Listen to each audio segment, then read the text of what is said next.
بسم اللہ الرحمن الرحیم۔ افغان کتاب مطلع الانوار جو ایک معتبر مصنف کی تصنیف کردہ ہے، جس میں لکھا گیا ہے کہ افغان حقیقت میں قبطی فرعونی ہے۔ جس زمانے میں حضرت موسیٰ علیہ السلام نے فرعون پر غلبہ حاصل کیا تھا، اس زمانے میں بہت سے قبطی توبہ کر کے دین موسیٰ علیہ السلام میں شامل ہو گئی تھی، لیکن ان قبطیوں کی ایک جماعت ایسی بھی تھی کہ جس نے باوجود طرح طرح کی مصیبتوں کے یہ دین اختیار نہ کیا اور فرعون کی دوستی میں اور اس کی دعوی خدائی کی ماننے میں ثابت قدم رہے۔ اس کے نتیجے میں اس جماعت کو جلاوطن ہونا پڑا، لہٰذا یہ ہندوستان آئی اور کوہ سلیمان پر متوطن ہوئی۔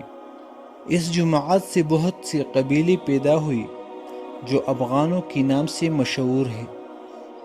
جس وقت کی خانہ کعبہ پر ابرہہ نے حملہ کیا تھا، اس وقت بہت سے دشمن نزدیک دور میں آ کر ابرہہ کے گرد جمع ہو گئی اور انہوں نے اس کے ساتھ مل کر کعبہ پر حملہ کیا تھا۔ انہیں جہنم واصل ہوئی۔ مختصر یہ کہ مسلمان افغان کھیتی باڑی اور معاش کی طرف متوجہ ہوئی اور بے شمار گھوڑوں، گائے اور بکری وغیرہ کی مالک بن گئی۔ ان افغانوں نے ان مسلمانوں کے ساتھ جو محمد بن قاسم کے ساتھ ہندوستان آئے تھے بڑے دوستانہ مراسم پیدا کی۔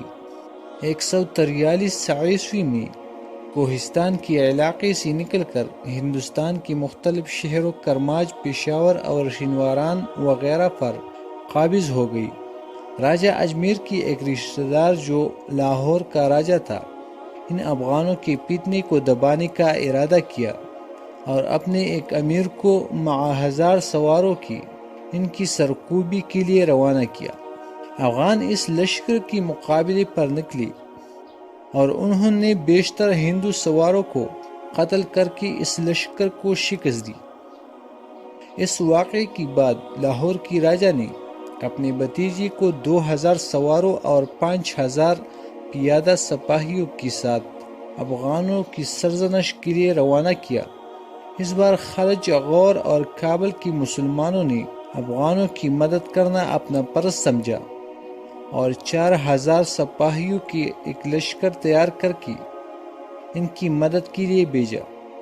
افغانوں کو اس مدد کی ملنے سے بڑی تقویت پہنچی۔ انہوں نے قتل و غارت گری کا بازار گرم کیا۔ اہل ہند سے 5 مہینے میں 70 لڑائیاں ہوئی اور اکثر لڑائیوں میں فتح حاصل کی۔ لڑائی کے دوران میں ہی سردی کا موسم شروع ہو گیا۔ جاڑے نے اہل ہند کو مکمل مجبور اور عاجز کر دیا، لہٰذا وہ لڑائی بند کر کے وطن واپس چلے گئے۔ لیکن جب جاڑوں کا زمانہ ختم ہو گیا تو لاہور کی راجہ نے پھر ایک نیا لشکر کے ساتھ حملہ کیا۔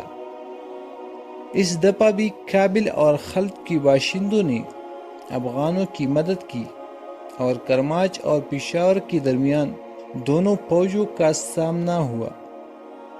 اس جنگ کی کیفیت یہ تھی کہ کبھی تو اہل ہند افغانوں پر غالب آ کر انہیں پہاڑوں تک بھگا دیتی تھی اور کبھی افغان تیروں کی بوچھاڑ سے اہل ہند کو پسپا کرتے اور انہیں ان کے خیموں اور قیام گاہوں سے باہر نکال دیتے۔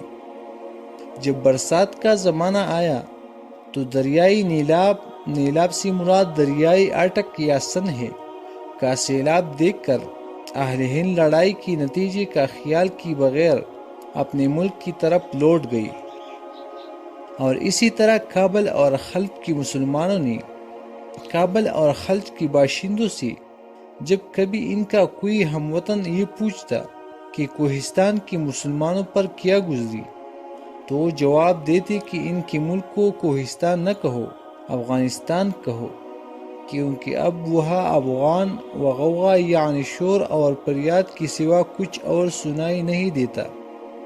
اس سے معلوم ہوتا ہے کہ اسی بنا پر کوہستان کے مسلمانوں کو افغان اور ان کی وطن کو افغانستان کہا جانے لگا۔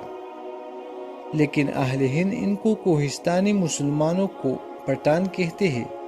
اس کی وجہ تسمیہ معلوم نہ ہو سکی، لیکن خیال یہ ہے کہ اسلامی بادشاہوں کے عہد میں جب پہلی بار یہ قوم ہندوستان میں آئی، پٹنے میں آباد ہوئی، کہ اسلامی بادشاہوں کے عہد میں جب پہلی بار یہ قوم ہندوستان میں آئی تو پٹنے میں آباد ہوئی، اس لیے اہل ہند کو پٹھان کہنے لگی۔ اس پر راجہ لاہور نے بھی افغانوں سے لڑائی بند کر دی اور ان سے صلح کر کے ملغان کی چند گاؤں ان کو دی۔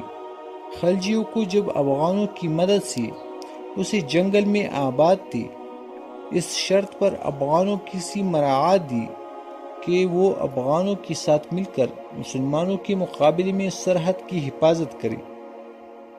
افغانوں نے پشاور کی کوہستان میں ایک حصار کھینچا اور اس کا نام خیبر رکھا، اور روح کے ملک پر ایسے قابض ہوئے کہ آل سامان کی عہد حکومت میں سامانی لشکر کو کبھی انہوں نے لاہور تک نہ پہنچنے دیا۔ اسی بنا پر سامانی لشکر کی لوٹ مار آخر تک ہمیشہ سن اور باطنہ معلوم ہوتی ہے۔ اس نام کا ایک مقام ملتان کے قریب تھا کی طرف رہی ہے۔ روح سے وہ مخصوص کوہستانی سلسلہ مراد ہے جو لمبائی میں بجور سے چترال اور دریائے کابل کا درمیانہ علاقہ مراد ہے۔ سیوی سے مراد ریاست قلات کا علاقہ ہے، تک جوبکر کا علاقہ ہے، اور چوڑائی میں حسن ابدال اور کابل تک پھیلا ہوا ہے۔ جب غزنی کی حکومت اپشتگین کی ہاتھ میں آئی تو اس نے کئی بار لمغان افغانستان کی مشرعی اضلاع جو پشاور کے قریب تک پاکستان کی حدود میں پھیلی ہوئی تھی ان کا نام لمغان تھا، اور ملتان میں لوٹ مچائی اور بہت سے لونڈی اور غلام قید کر کے لے گیا۔ جب افغانوں نے دیکھا کہ اپشتگین سے چھٹکارا حاصل کرنے کی کوئی راہ نہیں ہے تو انہوں نے راجہ جے پال سے اپشتگین کا مقابلہ کرنے کے لیے مدد چاہی۔ جے پال نے اس خیال کے پیش نظر کہ ہندوستان کی فوج سردی کی وجہ سے سرحدی مقامات پر ہمیشہ قیام نہیں کر سکتی، اس سلسلے میں باطنہ کے راجہ سے مشورہ کیا۔ اس نے جو رائے دی اس کے مطابق ایک ایسے شخص کو جو افغانوں میں سے معتبر اور قابل اعتماد شخص تھا اور جس کا نام شیخ حمید تھا، اس ملک کا امیر مقرر کیا۔ شیخ حمید نے لمغان اور ملتان کو اپنے قبضے میں کیا اور ہر مقام پر ایک ایک حاکم بطور اپنے نائب مقرر کیا، اور اسی زمانے سے افغانوں میں حکومت اور سلطنت کا سلسلہ شروع ہوا۔ اپشتگین کی وفات کے بعد اس کا جانشین سبتگین ہوا۔ شیخ حمید نے سبتگین کی مخالفت کو مناسب نہ سمجھا اور اسے یہ پیغام بھیجا، اس لیے بادشاہ کو چاہیے کہ اس طبقے یعنی افغانوں کو اپنا سمجھے، اور جب کبھی مسلمانوں کی فوج ہندوستان پر چڑھائی کرے تو اس کا لشکر یعنی سبتگین کا کوئی رکاوٹ پیدا نہ کرے اور اس جماعت کو کوئی نقصان نہ پہنچائے۔